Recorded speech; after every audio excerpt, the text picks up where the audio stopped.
राज्य सरकार म्हणजेच मुख्यमंत्री देवेंद्र फडणवीस यांच्या मंत्रिमंडळात असलेले राष्ट्रवादीचे अन्न आणि नागरी पुरवठा मंत्री धनंजय मुंडे यांच्यावर कृषी संबंधी एक ना अनेक आरोप होत आहेत। त्यांच्या राजीनाम्याची मागणी देखील राष्ट्रवादी पक्षाच्या खासदार सुप्रिया सुळे, खासदार बजरंग सोनवणे, राष्ट्रवादीचे आमदार प्रकाश सोळंके, आमदार संदीप क्षीरसागर, जितेंद्र आव्हाड, भाजप आमदार सुरेश धस यांच्यासह शिवसेनेचे मंत्री संजय शिरसाट, सामाजिक कार्यकर्त्या अंजली दमनिया यांनी केलेली आहे। तसेच राष्ट्रवादीचे कृषी मंत्री माणिकराव कोकाटे यांना देखील न्यायालयाने सदनिका घोटाळ्यासंदर्भात 2 वर्षांची शिक्षा सुनावली आहे। त्यामुळे त्यांनी देखील नैतिकतेच्या आधारावर आपल्या मंत्रिपदाचा राजीनामा द्यावा अशी मागणी जोर धरू लागलेली आहे। या सर्व प्रकारामुळे त्यांची आमदारकी आणि मंत्रिपद देखील जाईल असे जाणकारांचे म्हणणे आहे।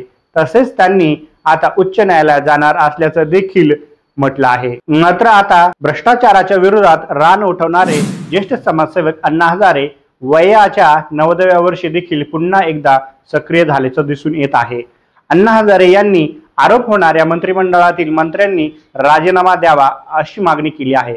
मात्र त्यांनी कोणाचेही नाव घेतलेलं नाही, परंतु त्यांचा रोख आरोप होणाऱ्या मंत्री धनंजय मुंडे आणि माणिकराव कोकाटे यांच्याकडे असल्याचं दिसून येत आहे। मनोहर जोशी यांच्या मंत्रिमंडळात अण्णा हजारे यांच्या आंदोलनामुळे कृषी मंत्री असलेले शशिकांत सुतार, सिंचन खात्याचे मंत्री असलेले महादेव शिवणकर, बबनराव घोलप, शोभा फडणवीस यांना आपल्या मंत्रिपदाचा राजीनामा द्यावा लागला होता। त्यांनी असे अनेक भ्रष्टाचार करणाऱ्या मंत्र्यांविरोधात आंदोलने केली आहेत आणि त्यांचे विविध प्रकारचे घोटाळे बाहेर काढलेले आहेत। त्यामुळे संबंधित मंत्र्यांना घरी बसावे लागले होते। समाजसेवक अण्णा हजारे यांनी प्रसार माध्यमांशी बोलताना कोणाचेच नाव जरी घेतलेले नसले तरी देखील राज्य सरकारमधील आरोप होत असलेले मंत्री धनंजय मुंडे आणि कृषी मंत्री माणिकराव कोकाटे यांच्यावरच त्यांचा रोख होता असं म्हटलं जातंय। राज्यात सध्या यामुळे राष्ट्रवादी काँग्रेस पक्ष आणि उपमुख्यमंत्री अजित पवार यांची प्रतिमा मलिन होत आहे। तसंच भाजप आणि मुख्यमंत्री देवेंद्र फडणवीस सरकार देखील बदनाम होत असल्याचं चित्र सध्या महाराष्ट्रात तयार होत आहे। माध्यमांशी बोलताना अण्णा हजारे यांनी म्हटले आहे की मंत्रिमंडळात असलेल्या मंत्र्यांवर आरोप झाल्यास जबाबदारी म्हणून पहिले त्यांनी सर्वात प्रथम राजीनामा दिला पाहिजे।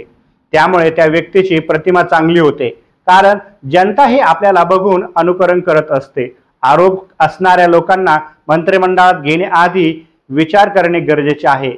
मंत्रिमंडळात येताना कोणाला घेऊ नये हे सुद्धा ठरवलं पाहिजे। अण्णा हजारे यांनी संबंधित मंत्र्यांना उद्देशून असंही म्हटलं आहे की तुम्हीच जर वाट सोडून चालाल तर जनता कुठे जाणार, देश कुठे जाणार आहे।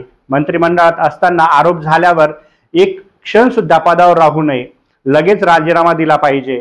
आरोप होताच मंत्र्यांनी प्रथम राजीनामा देऊन बाहेर पडलं पाहिजे। माझे वय 90 वर्ष झाले आहे, या 90 वर्षाच्या वयात एक सुद्धा डाग आपल्यावर नाही। तसंच जीवन मंत्रिमंडळातील लोकांनी जगलं पाहिजे, त्यामुळे राज्याचे आणि देशाचे नुकसान होते। सार्वजनिक जीवनात असणाऱ्या लोकांना त्यांचे नेहमी आचार विचार शुद्ध ठेवले पाहिजेत। सुरुवातीला हे चुकत आणि नंतर अशा घटना घडतात, त्यामुळे राज्याचे, देशाचे आणि समाजाचे नुकसान होतं। त्यांचा विचार करणं गरजेचं आहे। राष्ट्रवादी काँग्रेस पक्षातील दोन्ही मंत्री यांना उद्देशून जरी अण्णा हजारे यांनी आपलं भाष्य केलं असलं तरी मुख्यमंत्री फडणवीस सरकारला देखील यातून एक संदेश त्यांनी दिल्याचं दिसून येतं। त्यामुळे मुख्यमंत्री देवेंद्र फडणवीस आणि उपमुख्यमंत्री अजित पवार, मंत्री धनंजय मुंडे आणि माणिकराव कोकाटे यांचे राजीनामा घेतील की नाही हे काही दिवसातच समजेल। मात्र आता अण्णा हजारे यांनी अशा प्रकारे प्रतिक्रिया दिल्याने सरकार स्तरावर काही हालचाली घडून येतील असं म्हटलं जात आहे।